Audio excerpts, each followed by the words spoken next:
Assalamualaikum warahmatullahi wabarakatuh. Bismillahirrahmanirrahim. Alhamdulillahilladzi ja'ala al-ilma arfa sifatil kamaliyah. Asyhadu an la ilaha illallah wahdahu la syarikalah. Alladzi khassa man syaa'a min ibadihi bil ma'asiril hikamiyah. Asyhadu anna sayyidana Muhammadan abduhu wa rasuluh. Alladzi khassahu Allah ta'ala bi jami'i kamalatil ubudiyyah. Allahumma sholli wa sallim wa barik ala sayyidina Muhammad wa ala alihi wal awwalin wal akhirin wa fil mala'il a'la ila yaumil qiyamah. Amma ba'du, ayyuhal mu'minun, usikum ayyaya bitaqwallah wa qad fazal muttaqun. Ikhwan akhwat yang muliakan sayang karena Allah, kita doakan para ulama kita yang telah menulis matan takrib dan syarahnya Fathul Qorib. Semoga Allah memberikan balasan yang terbaik di antara balasan yang Allah dapat berikan. Wa nafa'ana wal muslimin bihima wa biulumihima fid dharain amin. Kita kemarin sampai di kajian di masalah apa ya, air ya.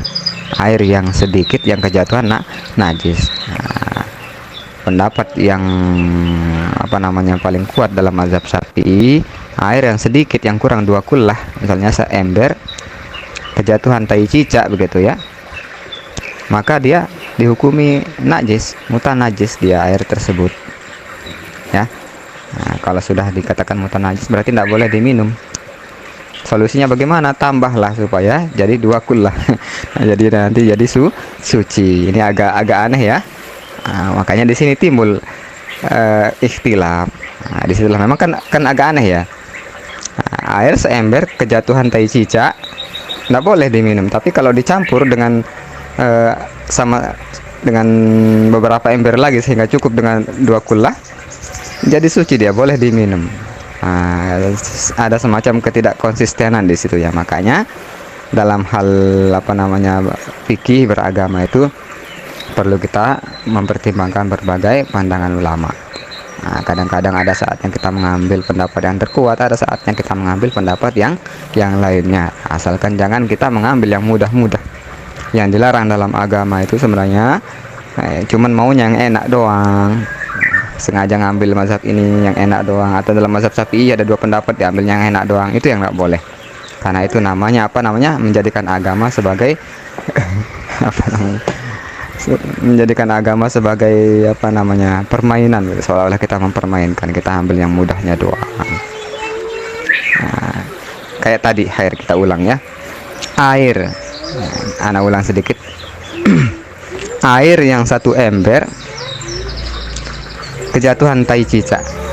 Nah, ada 1 ember lagi kejatuhan tai cicak. Ada banyak ember sama-sama kejatuhan tai cicak, sama-sama 1.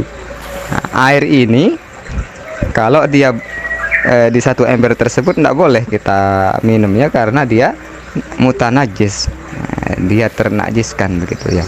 Apalagi dipakai bersuci atau cebok begitu ya. Tetapi kalau air yang banyak ember ini beserta tai cicaknya tersebut dicampur jadi 1 sehingga menjadi 2 kullah, maka sucilah dia. Nah, ini hikmah. Allahu a'lam apa hikmahnya air 2 kullah tersebut. Tapi kalau kita melihat dari kalau kita melihat dari ketidakkonsistenan, seolah-olah tidak konsisten ya. Kenapa kalau sedikit?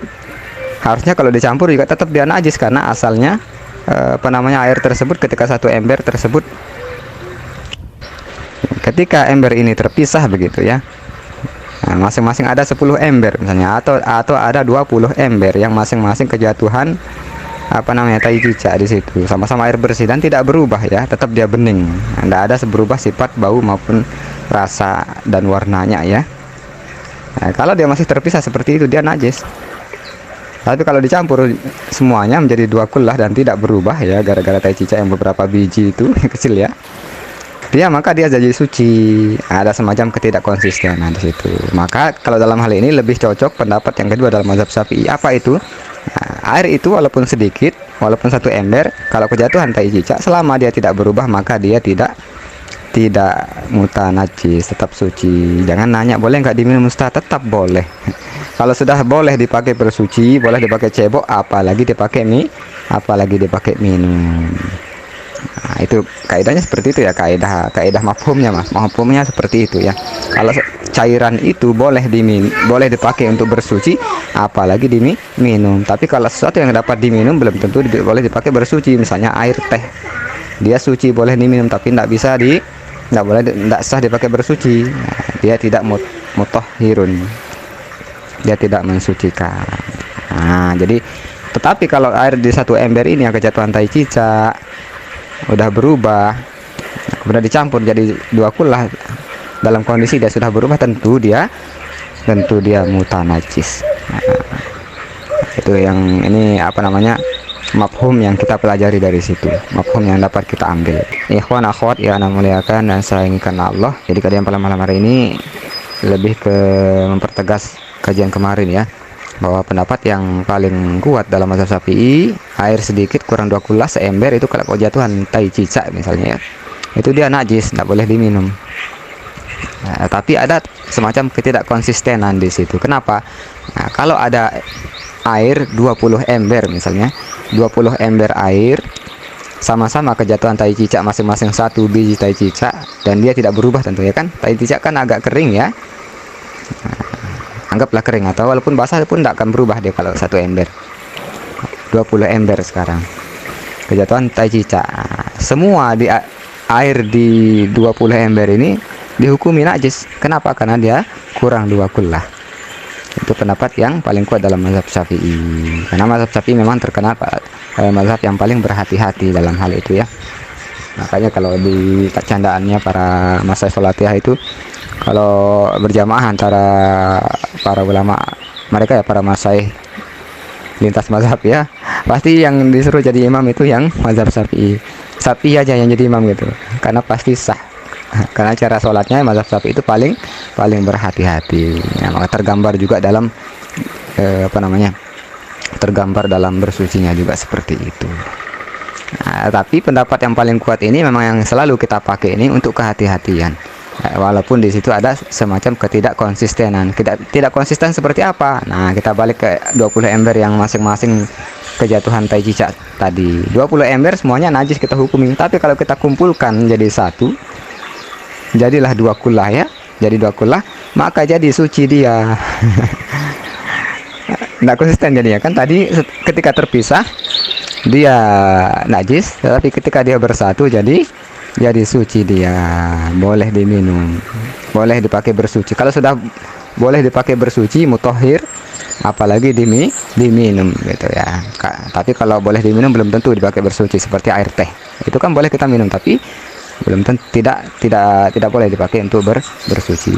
Tapi kalau air yang sudah dihukumi mutahhir, dapat mensucikan, boleh diminum. Makanya dulu ada kisah ulama dari Mekah ya, datang ke kediaman syekh kami ya di Lombok, pengen minum, kebelet minum, Allah alam gimana. Kemudian ada telaga yang biasa kan telaga tidak terlalu bening, ada yang diminum, beliau minum. Ini kesuci. Kalau sudah mutahhir itu boleh diminum. Itu menunjukkan bahwa air mutahhir itu suci. Nah, begitu luar biasa ya agama kita. Kadang-kadang walaupun tidak masuk akal, tetapi kalau ditelusuri itu ada hikmahnya. Seperti perintah Nabi SAW, kalau kejatuhan minuman kita, kejatuhan lalat, disuruh celupin. Padahal kita tahu lalat itu kotor, malah disuruh celupin. Nah, kata Nabi, di sebelahnya itu ada penyakit, sebelahnya itu ada obat. Nah, makanya kalau dalam hal agama itu jangan kita terlalu bermain akal. Kita lanjut yang tadi. Nah, pendapat terkuat dalam mazhab Syafi'i, dia ada semacam ketidakkonsistenan. Kenapa? Ketika terpisah dia tidak najis, dia najis gitu ya, ember-ember tadi, air di ember, tapi kalau disatukan menjadi 2 kullah, dia suci selama tidak berubah. Nah, makanya di sini lebih konsisten yang pendapat kedua dalam mazhab Syafi'i.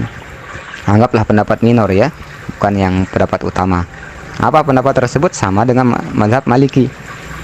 Kalau air yang sedikit, kejatuhan tai cicak, seember tersebut kejatuhan tai cicak, selama dia tidak berubah, tentu tidak berubah ya, maka dia tetap suci, mensucikan, boleh dipakai berwudu, apalagi diminum, apalagi dikumpulkan jadi dua kullah. Tetapi kalau air yang sedikit ini sudah berubah, 20 ember ini ya, kejatuhan sesuatu yang najis sebenarnya tai kucing lah ya, atau tai yang atau apa misalnya yang najis, dia berubah, maka najis lah dia, walaupun dicampur jadi dua kulah tapi dia sudah berubah, tetap dia najis sedikit maupun banyak. Kalau sudah berubah najis, jadi dia konsisten. Nah, dua kulah ember terpisah maupun disatukan jadi dua kulah, dia tetap najis karena ilatnya di situ berubah. Nah, makanya pendapat yang kedua ini dia asasnya perubahan air tersebut, dia lebih konsisten. Jadi sedikit segelas maupun dua kulah itu tetap sama, dia akan najis kalau berubah. Tapi tetap kita gunakan yang pertama. Kenapa? Karena kita menghargai ulama. Kenapa kita menghargai ulama seperti itu? Karena Nabi bilang umatku tidak akan bersatu dalam kesesatan. Jadi sesuatu dalam hal keilmuan ya, jangan terpengaruh sama manhaj sebelah yang mengatakan kolil, suka menggunakan kata kolil seolah-olah yang apa namanya, yang sedikit itu yang baik, sedangkan yang banyak itu dalam Al-Quran sering dikatakan aksaruhum la ya'lamun ya.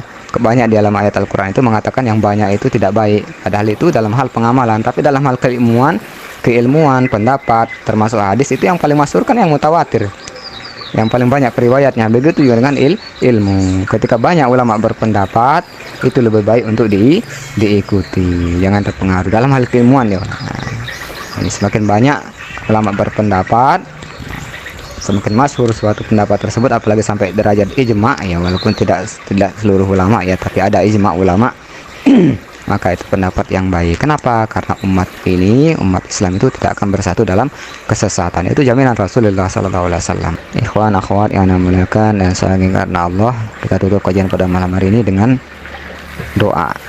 Allah ta'alaina futuhal arifin wa faqihna fid din.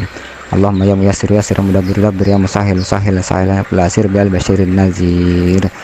Allahumma aslih awalana kullaha ya karim, rabbi zidna ilma, rabbi zidna ilma, rabbi zidna ilma.